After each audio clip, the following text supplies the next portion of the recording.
Hi guys! Finally nga, after 1 month mahigit, dumating na yung order ko na Osmo Pocket 3. So, in-order ko ito guys sa Shopee kasi nung pumunta kami ng mga store, iisa lang yung sinasabi nila, this vlogging camera is very popular. Kaya naman talagang sold out.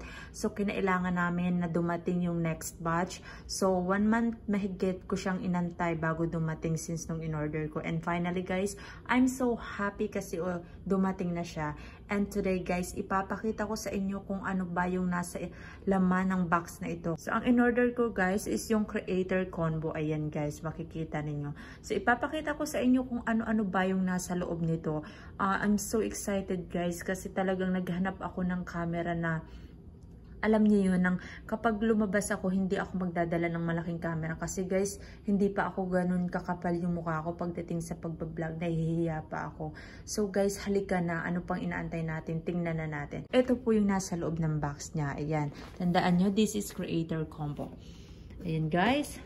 So guys, una ito. Ito yung case niya ng camera. Which is, ito yung camera guys. Ayan.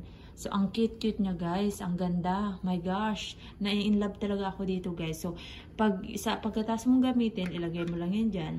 Balik palagi. So, para maprotektahan siya. Kaya they are provide. Because, itong lens na to guys, removable siya. Gumagalaw siya. So, para safe siya, ayan, may lalagyan siya dyan guys. Yan. Tapos, meron siyang, eto guys, papakita. Ayan. Yan, yung per wide angle lens. And also, meron siyang magnet. Para saan yung magnet guys? Itong magnet na ito is para dito sa mic. Kapag gusto nyo siyang gamitin, hindi nyo na kailangan i-clip ng ganyan. Gagamitin nyo lang siya, ilalagay nyo siya sa ilalim ng damit nyo. And then, ito, magdidikit na siya dyan. So, less hassle and para hindi masyadong halata, diba? Ay, matibay. Ay, antibay. Ang hirap tanggalin. Mas mahirap tanggalin sa relasyon nyo. Char! Ang daming sinasabi. Nag-unboxing lang tayo. And also, meron din sila like this, guys. So, may paganyan siya. So, ilalagay mo siya dito sa mic. Dito ha, hindi kung saan-saan. Ayan. So, para pag nagsalita ka at ginamit mo siya, hindi siya yung parang ang pangit ng sound. And also guys, meron siyang mini tripod. So ayan guys, ang cute niya. Kung gusto nyong itayo yung camera and gagamitin nyo po pa-vlog, and nasa table nyo lang siya. Ang cute, diba? Parang ako. Char! Ang lande. And also this one guys. So ito yung i-connect mo siya dito. Ayan. Yan yung i-connect mo dyan para mailagay mo itong tripod.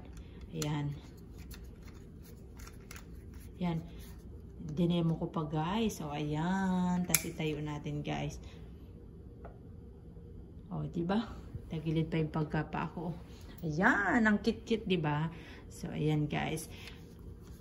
Kaya kung kayo guys, vlogger kayo or talagang content creator kayo, ay pag tinanggal nyo siya guys, pindutin nyo yan ng ganyan para matanggal siya ng maayos. Kasi pag hindi nyo pinindot, hindi yan guys matatanggal. Baka hindi nyo pa nagagamit, masira na. Okay?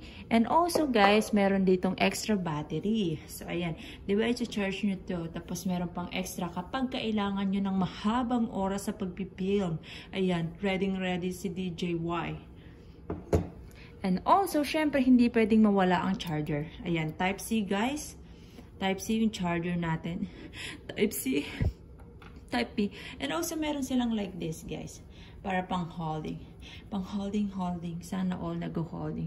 And syempre, ang pinaka-favorite ko, guys, alam nyo kung ano. This one. This one. It's very cute, guys. So, talagang lahat ng yan, nag-fit dito, naka-organize. Alam mo kaya pala tinawag siyang pocket tray kasi talagang, alam mo yung parang ready to go kahit ano, ganyanin mo lang. Wow! Sana all! O diba? Sangka pa. Alam nyo guys, sobrang ganda. So today guys, hindi ko ipapakita yung pagpipilm sa inyo kasi kailangan ko pa yan gamitin bago ko masabi kung maganda nga ba or hindi. So ngayon, pinakita ko lang sa inyo, nag-unbox lang tayo kung ano ba talaga yung nasa loob ng Creator Combo na packet rin na to. Ang ganda guys. Pinaka-ano to, feeling ko, sobrang sarap sa feeling kasi talagang, ang tagal-tagal ko nang gustong magkaroon ng ganito kasi, bukod sa maliit siya, as in, ang ganda talaga pang travel guys, kahit saan. Pag inopen nyo siya, ang maganda dito, sobrang easy lang guys, easy lang, i-flip nyo lang yan. Ayan, kusa siya mag-open. Ayan guys, kita natin. Ayan guys, diba? Kitang-kita nyo ako. Ayan guys. Hi guys. Taray ng lola mo. Guys, nai-inlove ako dito. My God. Oh my gosh, parang mas mamahalin ko pa to kaysa dun sa relasyon na meron ako. Char! Ang ganda-ganda niya guys. Oh my goodness. Oh, I'm so excited na gamitin to guys pang vlog. And I feeling ko naman talaga naman na feeling ko naman talagang magugustuhan ko to guys. Sobrang saya. Ayan guys, oh ayan. Tapos kapag i-close mo siya, pwede namang ganyan. Pwede mo siyang hindi continue mo lang siya para kung gusto mo baguhin yung side, horizontal and vertical. Ayan. Pero kung gusto mo naman isara siya ng diretso, magkukusa. Ayan guys. Ayan. Oh. Mag 1, 2, 3 and then tingnan mo siya. Sangka pa. O, diba? Ang shala niya, guys. So, ayun lang, guys. Next time, guys, ipapakita ko sa inyo yung result ng ating pag-film using this packetry. And I'm so excited, guys, na ipakita sa inyo and para masabi natin kung maganda nga ba talaga ang packetry. So, ayun lang, guys. Thank you for watching. Don't forget to subscribe.